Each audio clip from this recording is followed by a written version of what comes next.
Midnight, a cross-country flight from New York to San Francisco. The cabin is bathed in a low purple glow.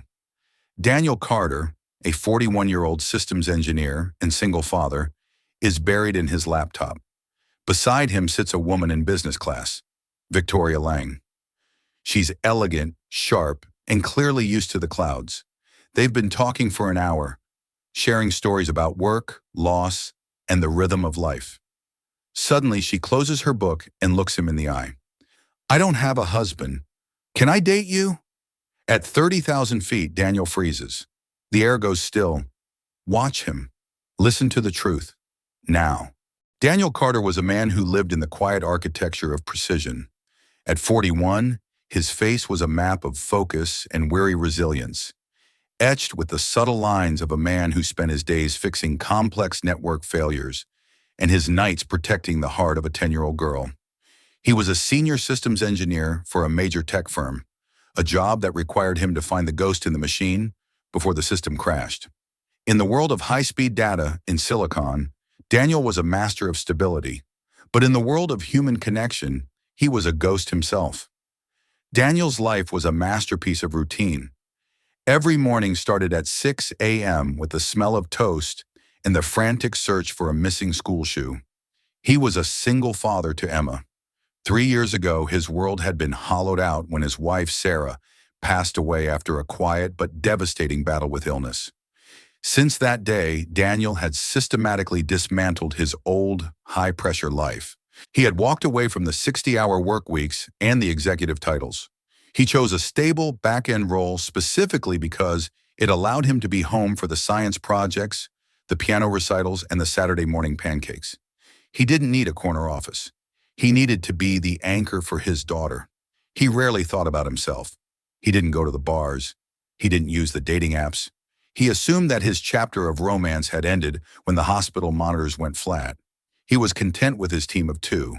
He was a father, a provider, and an engineer. That was enough.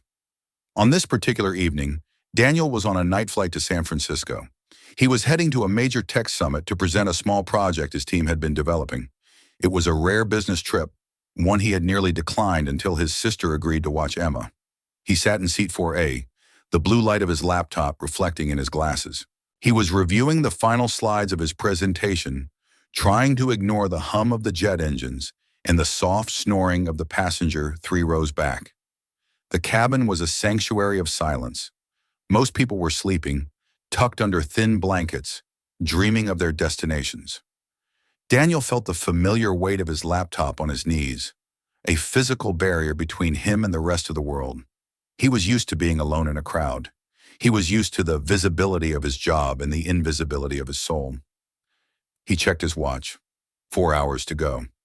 He reached into his bag to find a pen to make a note on a physical printout, and that was when his routine was interrupted. The pen slipped from his fingers and rolled across the carpeted floor toward the passenger in the aisle seat. As he leaned down to reach for it, a hand, slim, elegant, and perfectly manicured, picked it up and held it out to him. "Is this yours?" a voice asked. It was a voice that carried the melodic authority of someone who was used to being heard. Daniel looked up. He saw a woman who looked like she had stepped off a different kind of plane.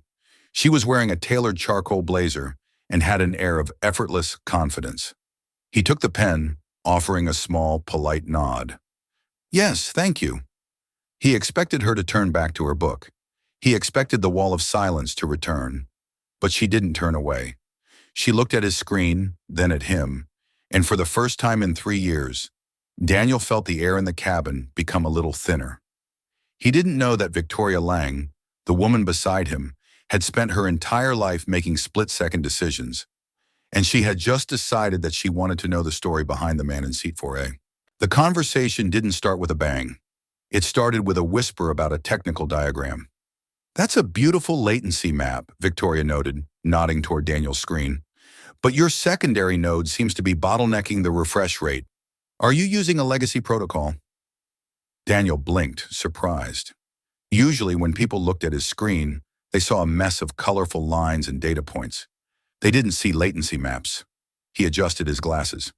"It's a deliberate bottleneck.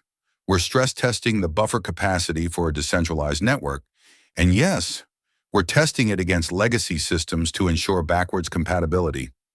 Victoria leaned back, a genuine analytical interest sparking in her eyes. Clever. Most people just burn the bridge to the old tech. It's more expensive to build the ramp, but the user retention is higher. She introduced herself simply, Victoria. Outershurm. She didn't mention the CEO title or the multi-million-dollar startup she had built from a garage. She didn't talk about the covers of magazines. She talked about the architecture of ideas. For the next hour, the 30,000-foot altitude seemed to dissolve. They talked about the evolution of the cloud. They talked about the beauty of a clean piece of code. But then, as the flight attendants moved through the cabin with water and snacks, the conversation drifted away from the professional and into the personal.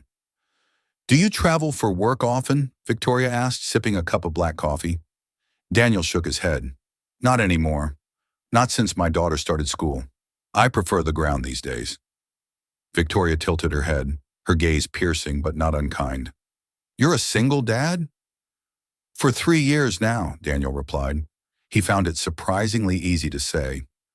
Usually that sentence felt like a heavy stone he had to carry, but with Victoria, it felt like a simple statement of fact. My daughter Emma, she's 10. She's currently obsessed with the idea that I'm going to meet a tech wizard in San Francisco who can fix her broken tablet.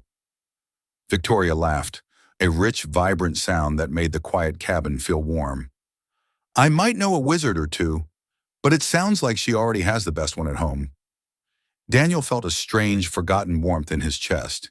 He told her about Emma's violin recitals.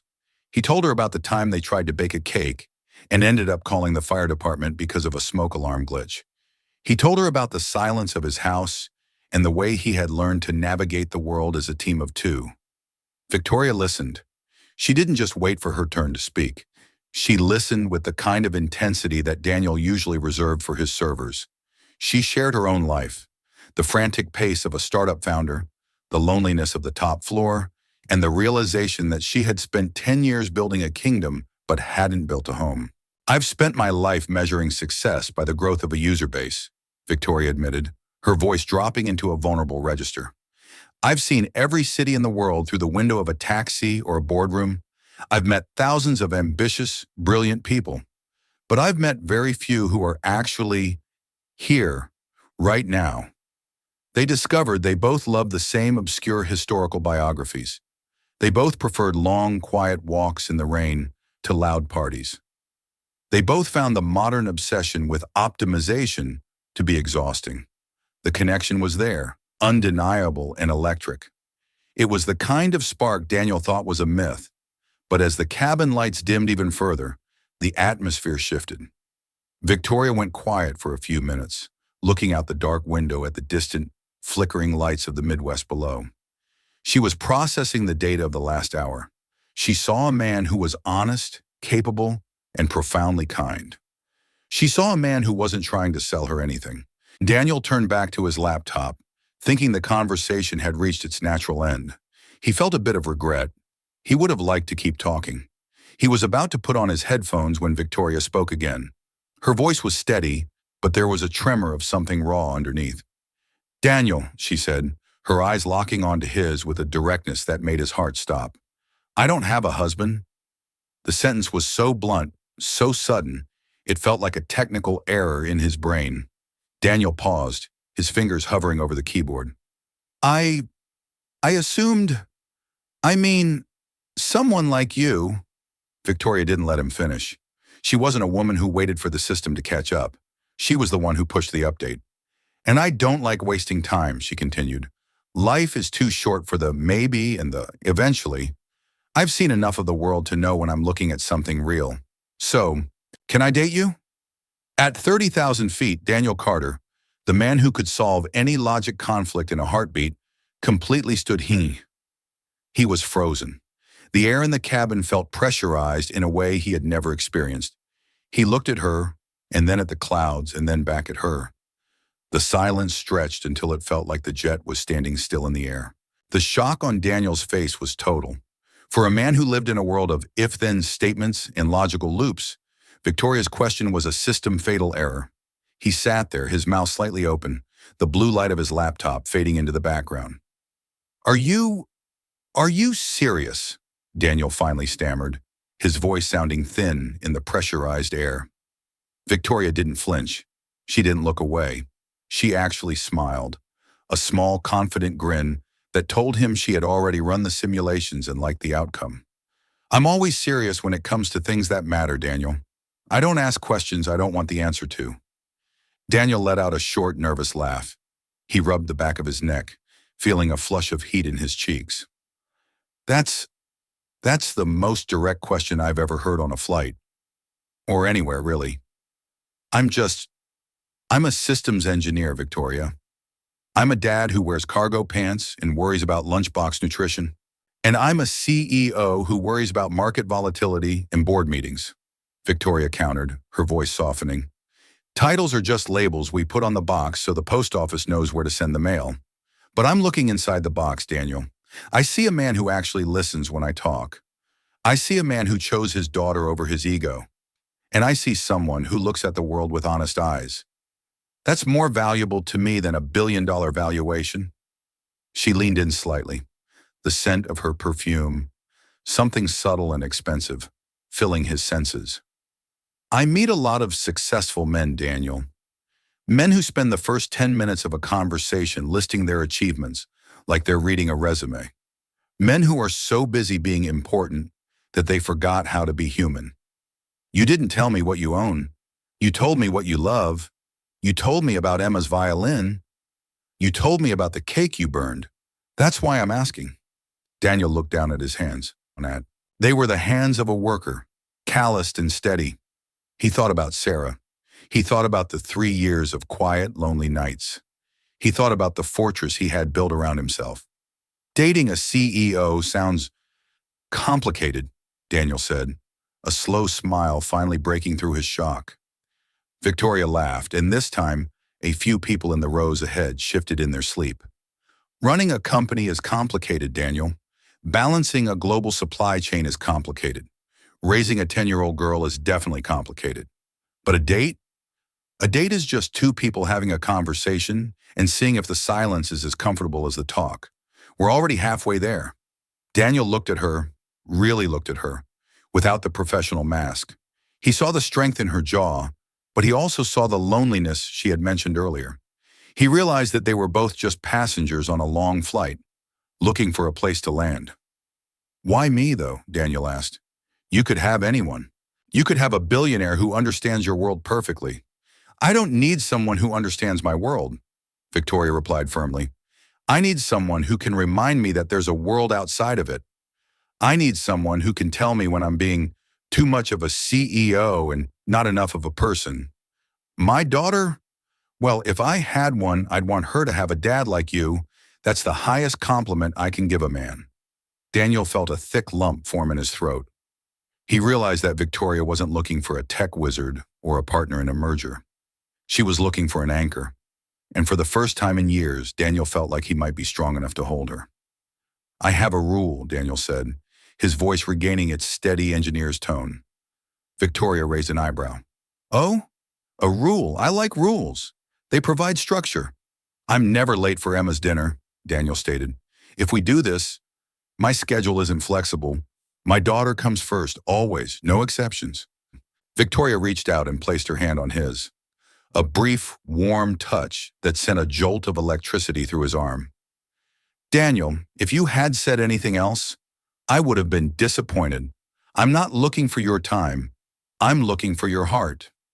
And I think it's in exactly the right place. The tension in the cabin seemed to break. The purple glow of the lights felt less like an artificial box and more like a private sanctuary. Daniel closed his laptop and put it into his bag. He didn't need the latency maps anymore. He had found a much more interesting puzzle to solve. They spent the rest of the flight talking about the real stuff. They talked about their favorite childhood movies. They talked about the fear of failing. They talked about the kind of coffee they liked and the cities they still wanted to see. Daniel realized that Victoria wasn't just a CEO. She was a woman who was just as hungry for a real connection as he was. As the pilot announced that they were beginning their final descent into San Francisco, the sun was just beginning to peek over the horizon, painting the clouds in shades of pink and gold. The world below was waking up, but for Daniel and Victoria, the day was ending with a beginning. "I'm glad I asked," Victoria whispered as the cabin lights brightened for landing. Daniel smiled, looking at her in the morning light. "I'm glad you didn't like wasting time." The landing was smooth, a professional thud of tires on the San Francisco tarmac. As the plane taxied toward the gate, the cabin burst into the usual, frantic energy of people gathering their belongings and checking their phones. The magic of the 30,000-foot conversation began to face the harsh light of the ground. Daniel felt a sudden, sharp pang of anxiety. Was this just a plane thing? Was this one of those moments that feels deep in the clouds but evaporates the moment you step onto the jet bridge? He looked at Victoria. She was already on her phone, her thumb flying across the screen, her face returning to that focused CEO mask. He began to pack his things, feeling like he was retreating into his old maintenance self. He felt a bit foolish. He had actually considered dating a woman whose company was probably worth more than his entire neighborhood. But then, Victoria stopped. She turned off her phone and looked at him. She saw the doubt in his eyes, the flickering logic of an engineer who was expecting a system failure. "Daniel," she said, her voice cutting through the noise of the clicking overhead bins. He looked up. "I have a meeting at 9 a.m. at the Embarcadero," she said, her tone professional but her eyes remaining warm. "And you have a conference to attend. We both have worlds to run." Daniel nodded a bit sadly. "I know, it was an incredible flight, Victoria. Truly." "It's not over," she said, reaching into her bag and pulling out a simple, elegant business card. She didn't hand it to him like a boss. She tucked it into the pocket of his shirt. "My personal number's on the back. Not my assistant's. Mine." She looked at him, a playful glint in her eyes. "And remember, you said coffee first. I'm holding you to that. I'll be back in New York on Friday. Are you free for a non-complicated breakfast before you pick up Emma from school?" Daniel's anxiety vanished in a heartbeat. He felt a grin spreading across his face, a real, boyish grin he hadn't felt in years. "I think I can make that work, but I'm choosing the place. No fancy hotel lobbies." "Deal," Victoria laughed. "I'm tired of hotel lobbies anyway." As they walked off the plane, they moved together through the jet bridge. The air was cool and crisp, smelling of San Francisco fog and possibilities. They walked through the terminal, two ordinary people in a sea of travelers. People looked at Victoria and saw a powerful woman in a suit. They looked at Daniel and saw a tired dad in a jacket. They didn't see the connection that was humming between them. Daniel realized then that Victoria had been right about the camouflage. The world only sees the uniform. It doesn't see the person who is actually listening. He thought about Emma. He thought about the tech wizard she wanted him to find. He realized that he hadn't found a wizard, but he had found something much better, a woman who saw him for who he was. "You know," Daniel said as they reached the taxi stand, "my daughter's going to be very suspicious when I tell her I met a CEO who knows how to fix bottlenecks." Victoria smiled, checking her watch. "Tell her the CEO is still learning, but she's very good at identifying high-value assets. And tell her, I can't wait to meet her." Daniel watched as Victoria stepped into a sleek black car. She gave him a small wave before the door closed. He stood on the sidewalk for a moment, the morning sun warming his face. He felt different. He felt lighter. He realized that he wasn't just a single dad or an engineer. He was a man who had just been invited into a new story. He pulled his phone from his pocket and sent a text to his sister. "Landing was fine. Met someone interesting. Tell Emma the tech wizard says hi." The city of San Francisco was waking up around him, loud and fast. But Daniel didn't feel the rush. He felt steady. He realized that the most powerful thing in the world isn't a billion-dollar deal or a global network. It's the courage to ask a direct question in a quiet room or a quiet cabin. He started walking toward his own taxi, already thinking about the non-complicated breakfast on Friday. He realized that life wasn't a series of logic loops after all. It was a series of unexpected connections. And sometimes you have to go 30,000 feet up in the air just to see the ground clearly. The weekend in San Francisco was a blur of technical sessions and networking.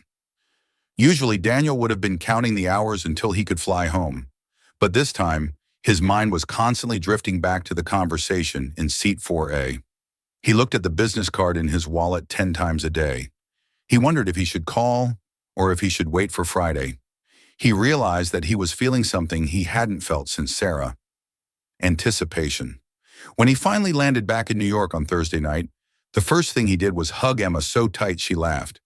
"Did you find the wizard, Dad?" she asked, pulling a drawing out of her backpack. "I found someone even better, pal," Daniel said, ruffling her hair. "I found someone who likes to read books and bake burned cakes, and she wants to meet you." Emma's eyes widened. "Is she a princess?" Daniel laughed, thinking of Victoria in her charcoal blazer. "No, she's better than a princess. She's a boss, a really good one." The next morning, Daniel found himself standing in front of a small, family-owned diner in Brooklyn. It was the kind of place with vinyl booths and bottomless coffee.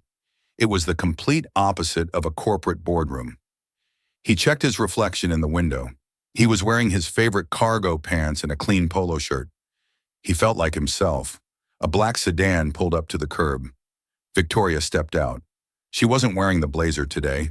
She was in a simple sweater and jeans, her hair down, looking soft and real in the morning light. She saw him and Mim Kwai smiled, that same direct smile that had frozen him at 30,000 feet. "You chose well, Daniel," she said, walking up to him. "The air smells like bacon and honesty. I love it." "I told you, no fancy lobbies," Daniel said, opening the door for her. As they sat in a worn-out booth, drinking coffee from thick ceramic mugs, the world of CEOs and systems engineers vanished again. They talked about the fog in San Francisco and the way Emma had reacted to the news. "I was nervous," Victoria admitted, her fingers tracing the rim of her cup. "I've closed deals worth hundreds of millions, but I was terrified that you wouldn't show up today. I thought maybe the plane magic would have worn off." Daniel reached across the table and took her hand. His palm was warm and steady. "The magic didn't wear off, Victoria. It just landed. And I think the view down here is even better than the one from the sky." The story of the single dad and the CEO didn't end with a headline or a merger. It ended with a simple, honest connection between two people who were no longer alone. They had found each other in the most unexpected place, among the clouds and the white noise of a jet engine. Sometimes the best connections aren't the ones you plan for. They are the ones that happen when you're just a passenger, reading a book, waiting for the destination. As they walked out of the diner, Victoria leaned in and kissed his cheek. "I'm glad I asked, Daniel." "Me too, Victoria," he replied. "Me too." The city hummed around them, fast and indifferent. But for Daniel and Victoria, the rhythm was perfect. They had found the ghost in the machine, and it turned out to be a heartbeat. If you believe that the most meaningful connections can happen anywhere, if only you have the courage to speak up, subscribe for more stories like this. And tell me in the comments, have you ever met someone amazing in a place you never expected? How did that conversation start?